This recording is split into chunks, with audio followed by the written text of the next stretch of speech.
All right, let's kick down to business. September the 22nd, 2024.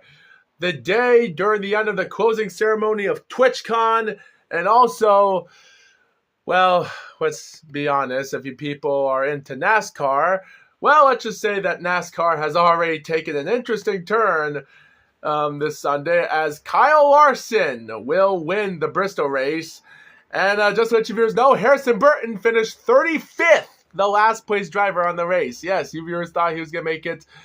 Yeah, he was just a waste of time in the top 16. Harrison Burton of the Wood Brothers, yep, he fucked up. Yeah, let's be honest, the first race of the round after the Darlington race of that race, when he got crashed in the final lap of that was it Atlanta? Yeah, it was Atlanta. He couldn't recover. Yes, he got a good position, Watkins Glen, but yeah, the Bristol race and everything. After the Atlanta race, he was already dead. Martin Truex Jr., the only guy from the northeast of the United States competing, well, he's out of the playoffs as well. Brad Keselowski and Ty Gibbs. Wow. So yeah, after Kyle Larson's craziness in the first race of the round, well, he recovers it through. And Christopher Bell, the only driver that's, fun fact, considering he is a Truck Series champion. And fun fact, since 1995 to 2024, not one Truck Series championship driver, consider there is some that have won Xfinity champions, has never won a Cup champion. We have a few drivers in the Xfinity series back in the days, from Bobby Labonte to Kevin Harvick, Chase Elliott, and, well, et cetera, et cetera. Some of them have won the NASCAR Cup race, but not one driver in the Truck Series division has never won a NASCAR Cup champion after they became a truck champion. So, yeah, and considering how Christopher Bell has been getting a little bit lucky in the last couple years of 2022 and 2023, and he had to get slowed off bad in the first final of 2022 in his sophomore year and his junior year of racing. He gets to his senior year of racing last year ago, but of course a motor of an engine had to screw him up in the final race last year. And now he's battling his way through competition, second place in the points. This is his fifth full-time year. Is he going to become a Cup Series champion this year? If he does, he'll be the first driver as a Truck Series champion to become a Cup Series champion. Not one driver in Truck Series history has never become a Cup Series champion as it is. And I know I've said that a bunch of times. Yeah. By the way, what about Kyle Busch? Well, guys, let's just say Kyle Busch is, well, let's be honest. Yet again, he finished 25th yesterday, leading out 2 laps down. Even his teammate Austin Dillon did better of him. Yeah, he started 30th and finished 21st. Considering Busch started 29th and finished 25th, so they gained up a few positions, and Austin finished 21st, 1 lap down. Yeah. Speaking about lap downs, only 10 drivers managed to finish on the lead lap. Dang. Oh, yeah, and by the way, Denny Hamlin got pretty darn lucky, barely making it to the round of 12 after having a good 4th place finish. So good job for him as well, staying alive in that final race. I thought he was going to mess up, but you know what? It's a good thing he didn't. So anyway, guys, that out of the way of NASCAR. Yeah. So the top 12 drivers of NASCAR is going to be Kyle Larson. He's in first. Christopher Bell, second. Tyler Reddick, third. William Byron. Ryan Blaney, fifth. Denny Hamlin, sixth. Chase Elliott, seventh. Joey Logano's eighth. Austin Cindric, ninth. Daniel Suarez, 10th. Shocking how he made it, which I don't know if he might. Chase Briscoe, 11th.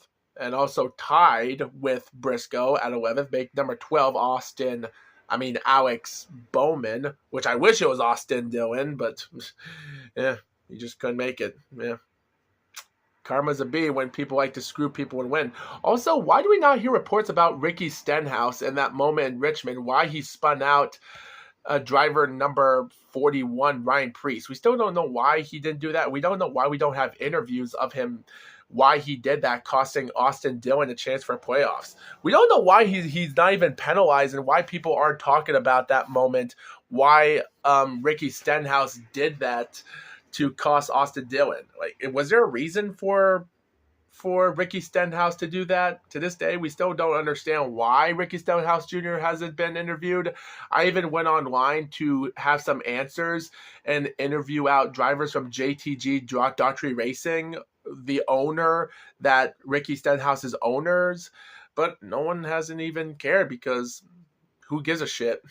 Excuse my language. Sorry for swearing, but I really am upset why we don't have information or why that had to happen. Anyway, guys, enough said talking. Considering I only have 4 topics to talk about, and that was my first topic, so 1 down, 4, 3 to go. Guys, the second topic, which is also interesting. Let me just take a breath.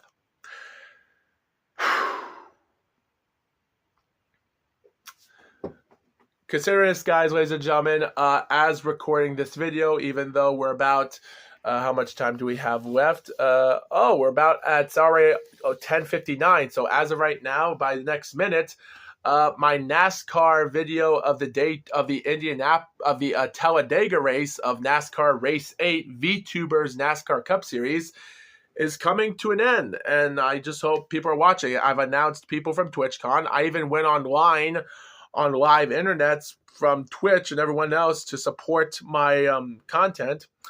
I've already tried to have a lot of support, but no one really cares.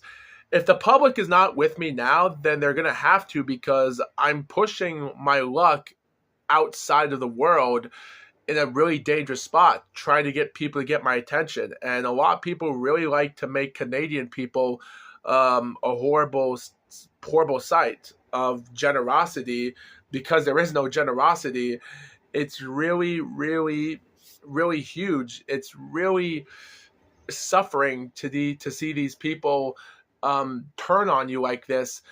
At this moment, guys, TwitchCon is already coming to an end. They only have another 12 hours until it's over, so there's no business to it. And I already have a notification on my phone stating that my NASCAR video is already premiered right now. So there's nothing I can say about this. It stinks. Guys, I don't even want to watch TwitchCon. I don't want to watch vlog videos of TwitchCon this year, 2024. I don't even want to watch it. It's because it's depressing for me to watch videos of me not being there, because it just makes me really sick and demoralized. It's really that sufferable to make me watch something that I wasn't there. I even tried to I wanted to go to the PBA Bowling, because in Portland, Maine, which is about 30 miles away from where I live, they already stated that they had PBA professional bowlers and other people performing team competitions, and Strike Derby were already performing at the time this week. And I didn't want to get lost, because I got lost the last June, when I tried to go to a boxing show, and I don't have a GPS, and everything going on in my life, going to court after having so much other problems. It's really hard for me to even understand what should I do, because people are just turning the world. The world is turning against me. And it's like every time I try to get attention, I try to get Shy Lily's attention. It's like they don't care. It's like people don't pay attention to me, and I don't know why. It's bad that you have TwitchCon and other people throwing so much BS at you, and it really is so bad that people are just not listening to me. And it just makes you, this is the reason why mass shootings and massacres and mass murders are a thing today, is where, because people don't care. People think that nothing's going to happen and they could just walk away and just have a beautiful life, and then one day they'll get shot in the head and they're dead. It just stinks. That's what happened to the 3 Asians that got killed by Elliot Rodger in their hotel room in the sorority house at the time, when they thought, hey, nothing's going to happen. He's not going to do nothing bad. They just cared about their own kind, and they got killed. It's bad. So I just wish people would just pay attention to me and know I'm putting my YouTube content on the line just so I could become a professional boxer, a NASCAR driver, or even make it bigger than Mr. Beast or PewDiePie. And I just wish people would just listen to me. And it just stinks that human beings in this world are just so mean. And that's why I just don't want to watch videos of TwitchCon, because people like to make my life hell. It is what it is.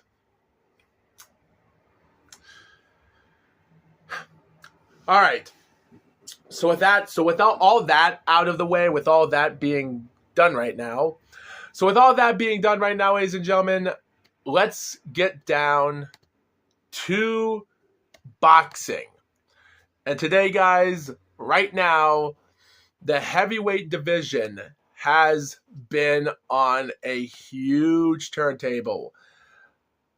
And right now, we finally have the world in the palm of our hands, ladies and gentlemen. We have Daniel Dubois versus Anthony Joshua. September the 21st, 2024 at Wembley Stadium at Wembley, England, in London, UK. It's such an amazing moment. After noticing Joshua Buatsi and his split decision WBO interim world light heavyweight title against Willie Hutchison was a pretty interesting fight and a close one.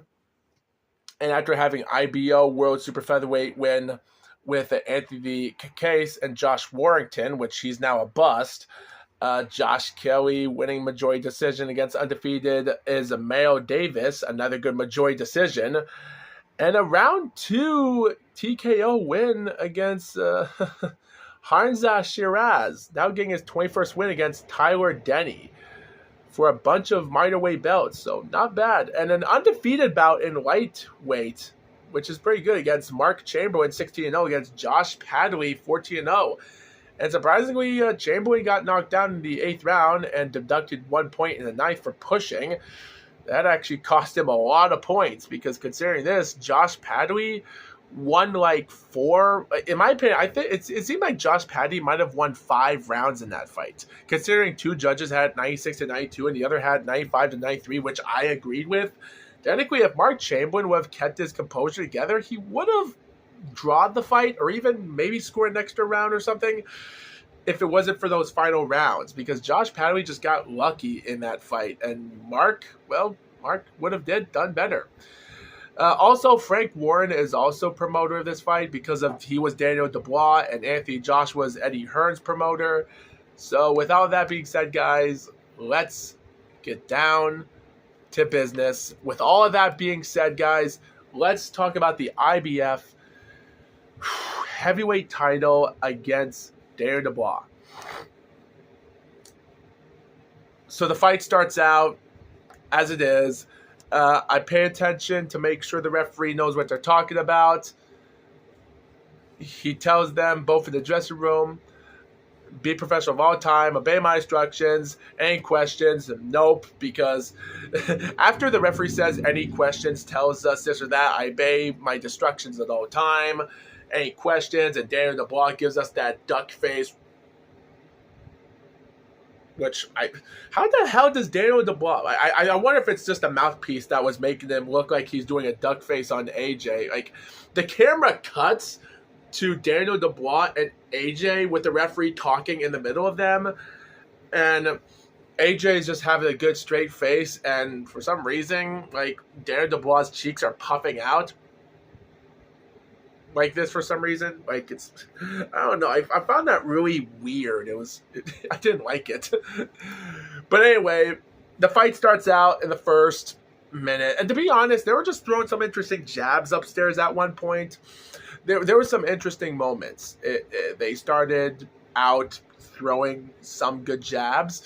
Around the first minute of the fight, of course, Daniel Dubois, just like he's doing to Phil Perkovich last June, he's just throwing interesting headbutt movements on AJ, and the referee Marcus McDonowell, is giving Dubois a warning. Like, he actually throws his head on Anthony Joshua twice, and he has to get warned twice in that fight. At this moment, like, dude, Louis Pabon, the guy refereeing Usyk and Dubois last year ago in their fight, man, crazy. Dude, even John Latham didn't warn Daniel Dubois one damn bit during his Phil Perkovich fight, and he won. It's ridiculous.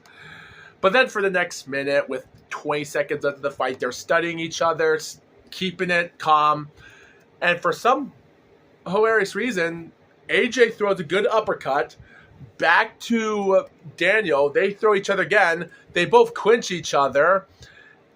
And the round ends in the last 10 seconds of the fight.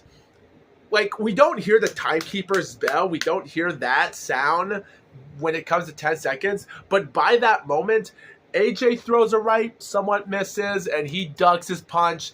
And Daniel throws a huge, wild right for some reason. And at this moment, they both study each other. AJ's not expecting nothing crazy to happen in the first round, so he puts his gloves down. He doesn't expect Daniel to do nothing dumb. He does.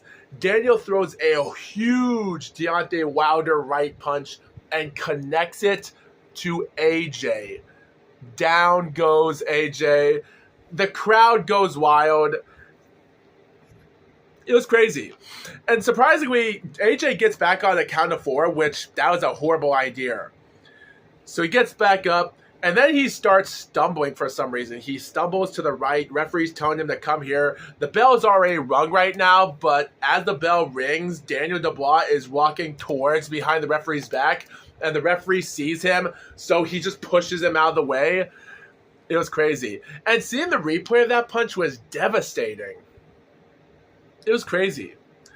So we come to round 2, and not even 15 seconds into the second round, Dubois is already throwing multiple punches. He attacks him, pushes AJ to the ropes. It was such an amazing fight. He was just throwing everything he had on him. It was crazy. It's crazy. Even the commentators said that Daniel was like a prime Mike Tyson. That's out of the question. But for the next minute and a half, we do get another moment where they both study each other. Dubois throws another good left jab, blocks in the rope. They both clinch. Minutes wind down. In the final 10 seconds of the round, which you think nothing crazy is going to happen, AJ misses a right. We get another right on. A good, perfect left combination upstairs by Dubois. Stumbles, and AJ's right leg is stumbling. He loses it. Barrages the punches. And then it seemed like AJ went down. We hear someone outside of the ring going, 1, 2. But the referee doesn't count as a knockdown for some reason. And then more barrage of punches. And then suddenly AJ is sitting on the third rope, top rope, which is the second top rope of the white rope. He's sitting on it, blocking, and the referee does nothing about it. The bell rings, and that's it. We come to round 3, and nothing crazy happens in round 3, but at this moment, why just stop the fight? We even saw the replay that AJ's gloves were down on the canvas. I don't understand why. The person outside counting had a better eye than this referee. For reasons why he let the fight continue is unknown. It's crazy. So of course in round 3, nothing much crazy could happen. AJ is trying to protect himself best as he can. He gets knocked down again in round 3, and yet again.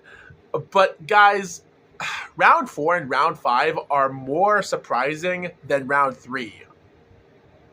And I'll explain why.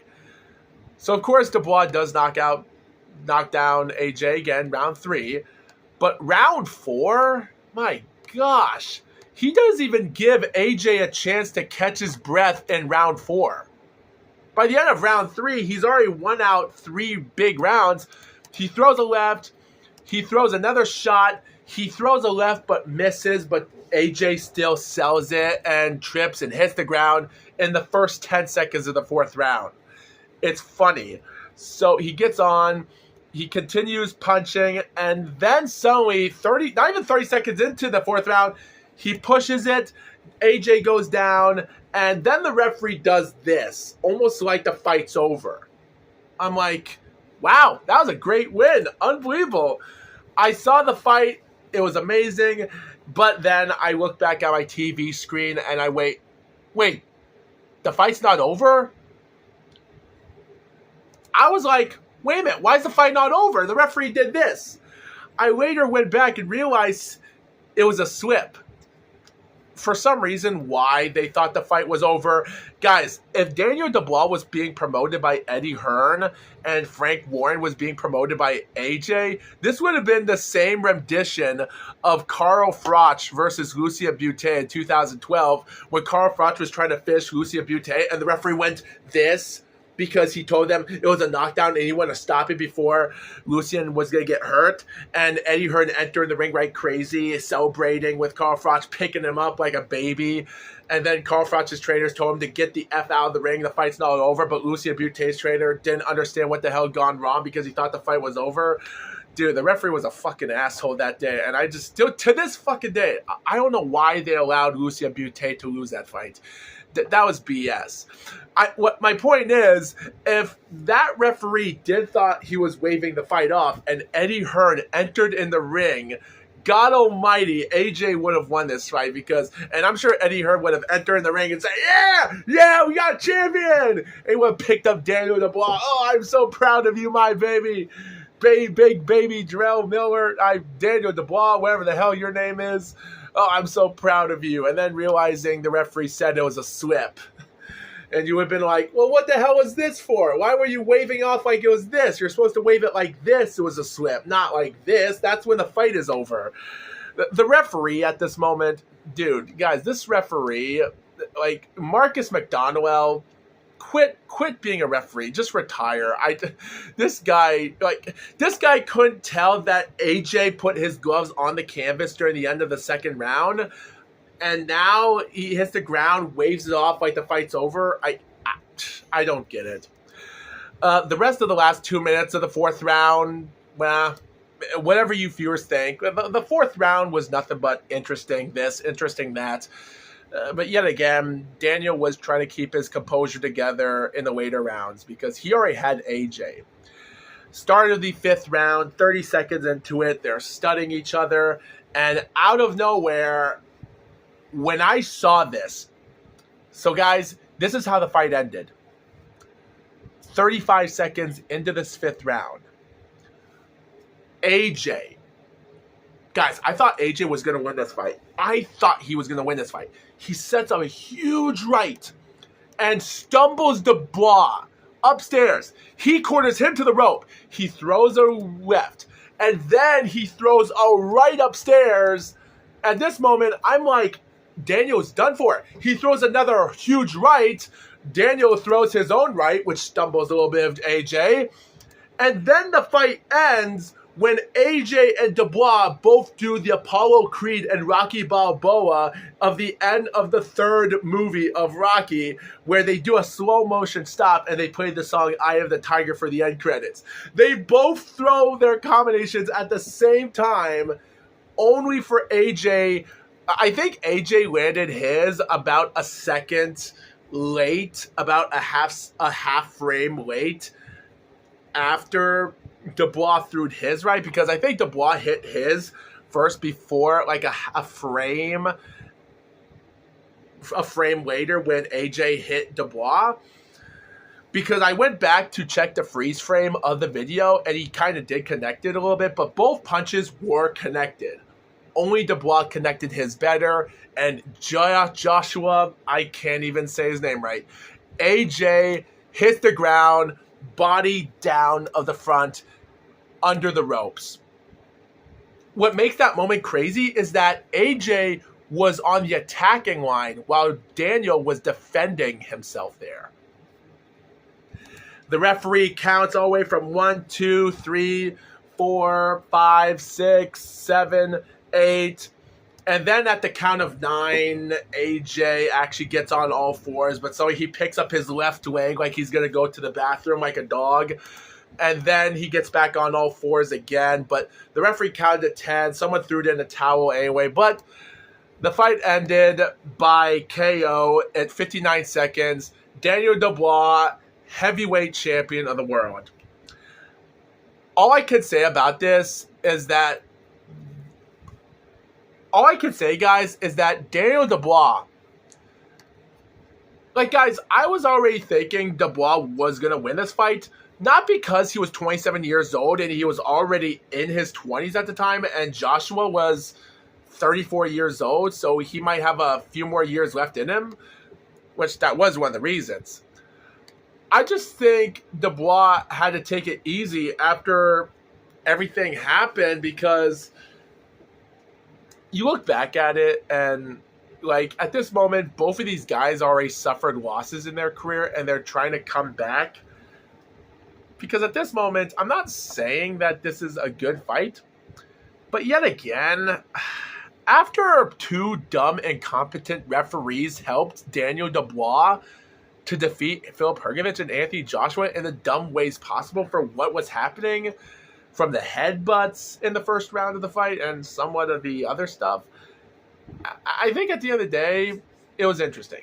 I will say, at the press conference when he stated that he liked to thank his God and his family, because I remember during the press conference when Daniel Dubois said that he felt like he was dreaming that day in the fight.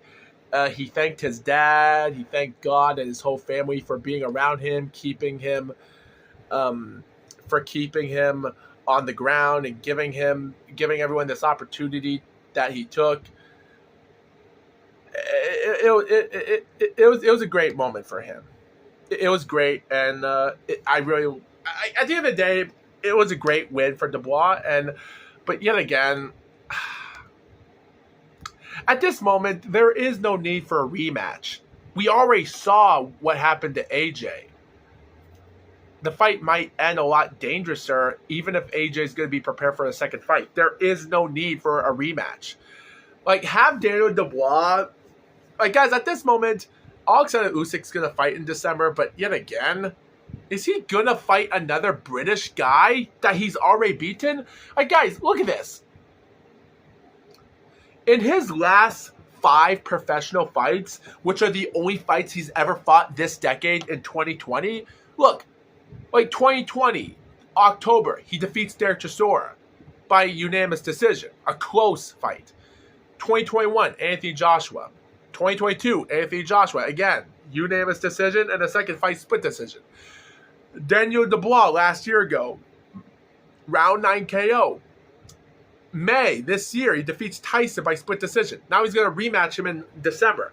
All these 4 fighters that he's defeated are British.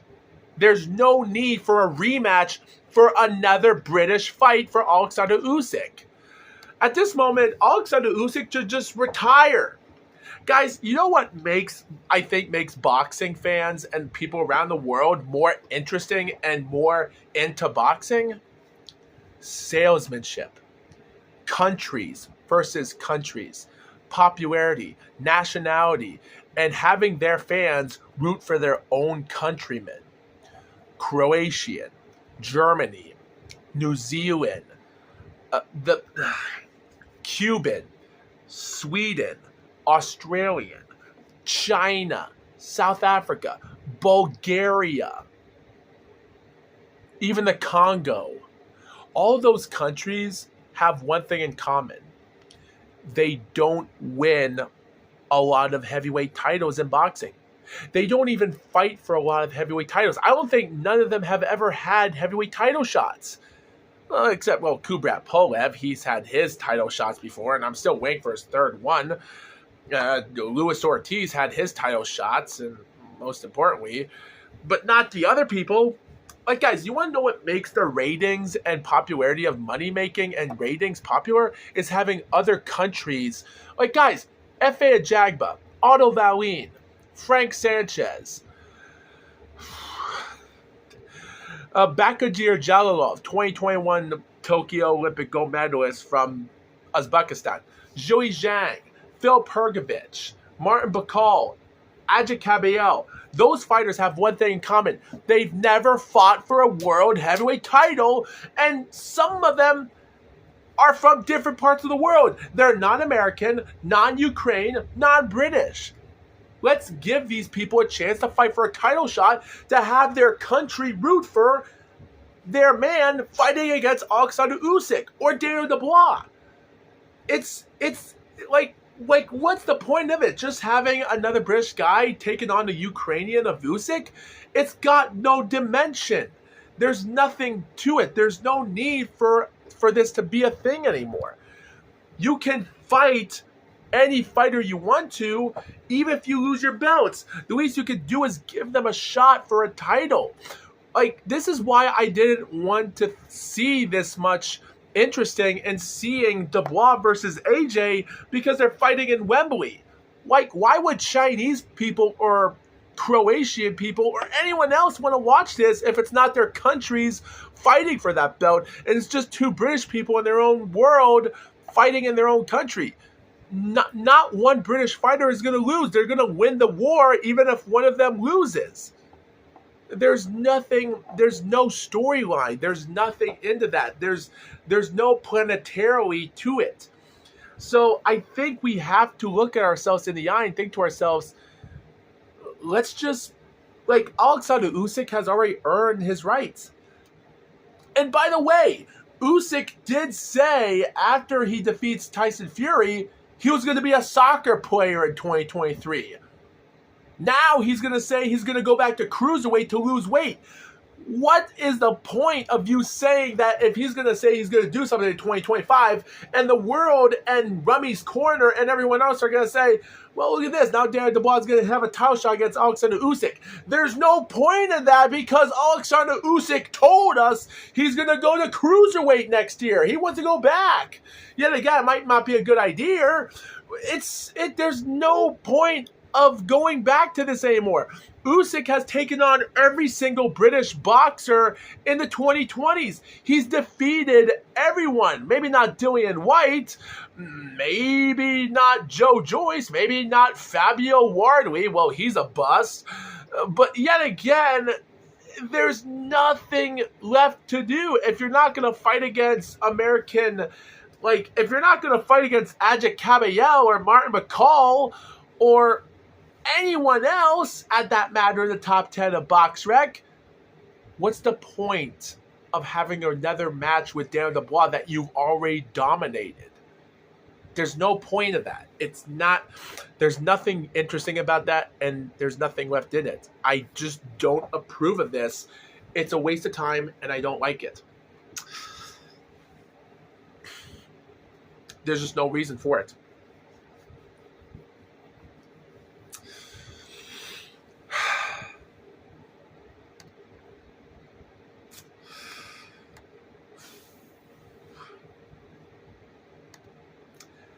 Anyway, guys.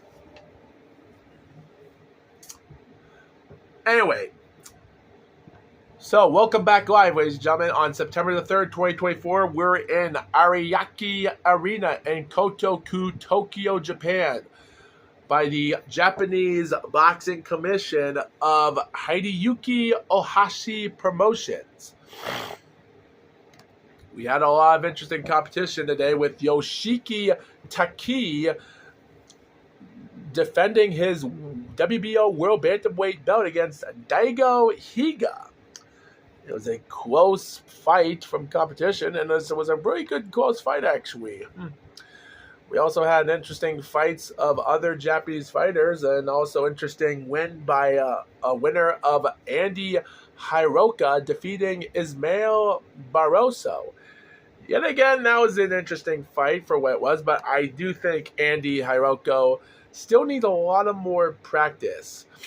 Yet again, he's 24-0, 19 knockouts, but still, yeah, even though this is his better win, actually, even though not better than his Jin Sasaki fight in 2021, yeah, again, it's brought him into the ranks. But I would say, as of right now, he's 24-0, he's 5'11", he's 28 years old mostly, and he's already fought since 2013 for 11 years, and he hasn't gotten nothing done. Say to myself, if he's going to take on against Teofimo Lopez, it might as well be his fight. But yet again, who wants to take on a Japanese fighter like that? He might take on Liam Parot, that's already 25-0 and 15 knockouts, and he's actually a dangerous southpaw fighter that's 5'8" tall, considering Andy Hiroka is 5'11", and he's also a southpaw fighter. So it's going to be great if we can see those two guys, Australia versus Japan, to fight for the IBF super lightweight belt, but yet again, undefeated fighters, 49-0 for both, but yet again, maybe it's better to watch, well, who knows. So, yeah. So mostly, this is what I see. On September the 3rd, even after all those fights, we have a guy from Ireland that's undefeated taking on Naoya Inoue. Naoya Inoue is 27-0, undefeated in all professional boxing. TJ Dohoney is 26-4. And considering he is actually out of his prime because he's 37 years old, a former IBF World Super Bantamweight champion after he won it back in 2018 against Japanese fighter Ryosuke Iwasa by a close decision. He even defended that belt in Madison Square Garden on January against Riho Takahashi, also in Japan, considering they're both boxing in Madison Square Garden. Yeah, that was another dominant fight. But after he lost against Daniel Roman in April of 2019 for that belt, well, yet again, his life would change. He took on a nobody fight months later, lost in 2020 against another nobody fighter, which was... what? He lost against a 15-0 Michael Conlon fight in 2021 after being down with a body shot in round 5, but survived 12 rounds. He took on a nobody fight in 2022, lost against Sam Goodman last year ago, and then 3 months after that fight in March, he goes back to Japan, defeats Kazuki Nakajima by round 4 TKO for the WBO Asia Pacific Super Bantamweight. He defends that belt against Jepathui Liamida, 11-0 fighter from America, and he took care of him in the first round, considering this fight was also in Japan. And surprisingly, considering after that fight in October, in May of 2024, he takes on a Philippines fighter that was 7-1, and he broke him out in a 7-0-1 to a 7-1-1 in the 4th round by TKO last May. So he's undefeated 4-0 in Japan, and at this moment, he's already crushing Japan's fighters. Like, it almost looked like that TJ Dohoney came out of a wrestling promotion to go to New Japan Wrestling, and Naoya Inoue is from All Japan Wrestling. That's what this fight reminded me of. And it was fun. So, yeah. So the fight really becomes a really interesting moment. And I don't want to talk about it too much because it's a little bit of a... I don't want to make this a long video. But yet again, in all fairness, it was an interesting fight for what it was. So I'm going to get into details. So guys, I'm going to put this stuff in details because I didn't write a lot of information. I only wrote the biggest highlighted moments of the fight. So the first round started out to be a little bit of a studying law because Inoue was handling himself pretty good in the first round, proving himself. He was finding some interesting marks in the first round, landing out punches. But I think the real moment came in the first minute of the second round where he throws an amazing right punch, body punches, corners Dohoney into the ropes. And it was pretty interesting. He put himself together. But then... dude, this moment right here... guys, after round 2 came to an end, I was surprised. Oh, and by the way, guys, before the fight goes, I actually love that Julian Wen... oh my gosh, I forgot the announcer's name. He's not Michael Buffer. Julie Buffer. I forgot the announcer's name with the short blonde hair. He had that high-pitched voice. I forgot his name. I actually loved how he actually announced the fighters with a couple girls behind him. Perfect. But anyway, from that being the entertaining and my favorite moment, like said before, this was for the undisputed super bantamweight belt, title shots on the line. And after round 2, both guys were studying each other as best they can. Yet again, there was one moment when I thought the fight was going to be over in the final 10 seconds when he cornered Dohoney in the ropes and threw some interesting combinations. And the commentators do point out that he does put combinations in the body. Yet again, it was pretty good. But then in round 3, guys, round 3 was one interesting round. I'm surprised. Both fighters start out in round 3. They both study each other as best they can. And for some interesting reason, like, these guys were studying each other in round 3, keeping themselves together in the fight. And there was a moment in the fight where they're throwing punches at once. Before the first minute was over, Dohoney threw some interesting combinations for himself. He was studying some jabs here and there, throwing interesting punches, scaring out Inoue while he was circling around the ring. And at this moment, he was defending himself. He was going around rope to rope from clockwise to counterclockwise, while Inoue was in the middle of the ring. So he's the offensive side.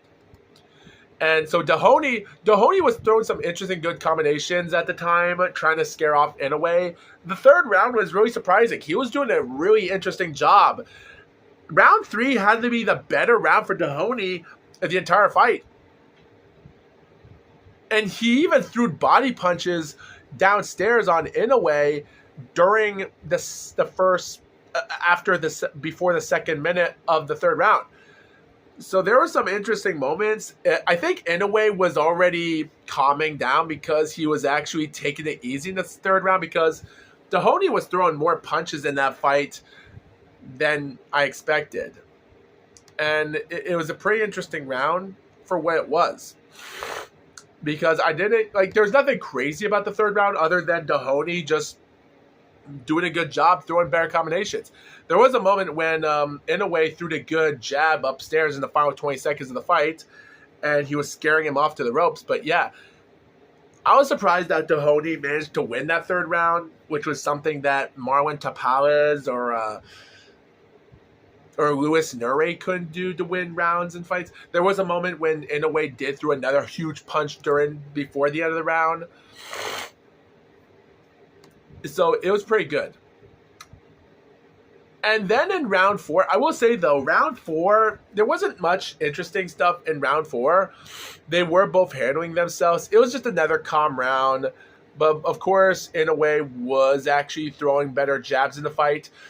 Don't get me wrong, Dohoney was still landing good jabs, throwing good punches. He did a good job, but yet again, Inoue did a little bit more better than him.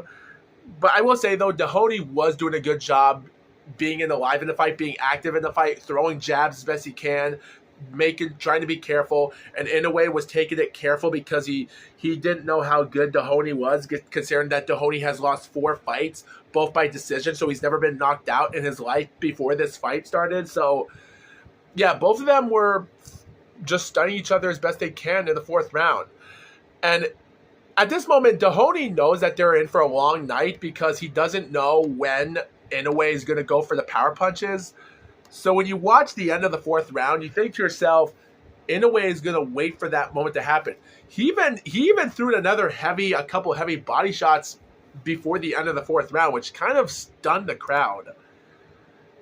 And Dohoney did this for some reason when that happened. But yeah. And then we come to round 5. And guys, round 5, I'm going to say though, guys, in round 5 was a really interesting, an interesting round. Now, there's nothing crazy about the 5th round other than how much surprising it was. Because, the first minute of the second round wasn't that interesting as the other rounds until the minute and 30-second mark came of the 5th round. That's when it all happened. Dohoney threw a several punch combination on him, and as he tries to throw another combination, or so I thought, he throws body punches on him. Like, in a way, did a good job throwing some good body punches on Dohoney. And you can even see Dohoney trying to block his body with his arm to make sure he's not going for body punches because he doesn't know where he's going to aim it. And Dohoney was doing an interesting job in that 5th round, throwing good punches, and in a way was scaring him off pretty good in that round. By the end of round 5, it was a surprising win for Inoue, and even though Dohoney was doing a good job in the 3rd round, 4th round, and tried to survive good in the 5th round, the 4th round, 5th round weren't inough for Inoue to say that he didn't lose that round, because the only round he lost was round 3, easily. And I think Inoue was taking it easy because he thinks that Dohoney might not be that much of a fighter, but don't underestimate it because Dohoney might bring out an upset moment. So, guys, in the start of round 6 was so interesting. They both, like, Dohoney attacks Inoue in the beginning part of the 6th round. Throws upstairs punches, combinations, and around the minute mark, Inoue blocks him to the ropes. And at this moment, it was pretty interesting. They're both throwing amazing punches at each other. There were some good body punches downstairs for both of them, but Inoue managed to outbox him in the 6th round. And at this moment, I was looking at Dohoney, and it seemed like Dohoney was over. Like, Dohoney, it didn't seem like TJ had nothing left in him. Like, his body, it almost seemed like his face was distorted. The final seconds of the 6th round, Inoue attacks him in the corner ropes, throws in some heavy, dangerous body work. At this moment, it seemed like Dohoney is already getting hurt right now. And seeing Dohoney move his body a little bit, even during the bell ring in that 6th round, it seemed like he just had nothing left in him. I think Inoue knew he was done for, so that's why it looked like he was trying to finish him in the 6th round, but he didn't. And at this moment, the only round, like, at this moment, I've already scored 59-55 for Inoue in this fight. Interesting. We come to round 7, and so the 7th round ended like this. The first seconds, they study each other, and then Inoue throws an interesting right, and then suddenly he throws another right jab upstairs, and then he pushes him to the ropes, and out of nowhere, he studies out his left jab, swings a right, and then he throws an interesting left body shot that was hard to see, and then he angles another right punch and stops. And then TJ puts his glove like this, and then he walks like a ballerina. And at this moment, the commentator's thinking that it's his ankle that's hurt, and they don't know if he actually threw his back or something. But all we know is he touches the canvas, and then the referee just waves off the fight. Like this. This time, the fight is over. He waved it off like this. It wasn't a swip. He just waved off the fight. Keep that in mind. It was crazy. The fight ended at 16 seconds of the 7th round. And at this moment, the commentators were making a joke. Like, they say that, they were making a joke of TJ saying, "Oh, he hit me in the stomach, and he just dislocated my back." What is this guy, JR from WWE? What the heck? Like, one of the guys is like JR, and the other is like Jerry Lawyer from WWE. "Oh, he punched me in the back, and he threw my spine, King. He punched me through my stomach." Oh, man. But anyway, technically, the commentators were already questioning something was happening to Dohoney. Yet again, they showed us the replay about it. All we can say is, I think it goes to show you that those body punches were really devastating. Like, even though the commentators pointed out that it was weird when they saw Dohoney told the referee to stop it like that. But yeah, the fight ended, and still your undisputed super bantamweight champion, Naoya Inoue.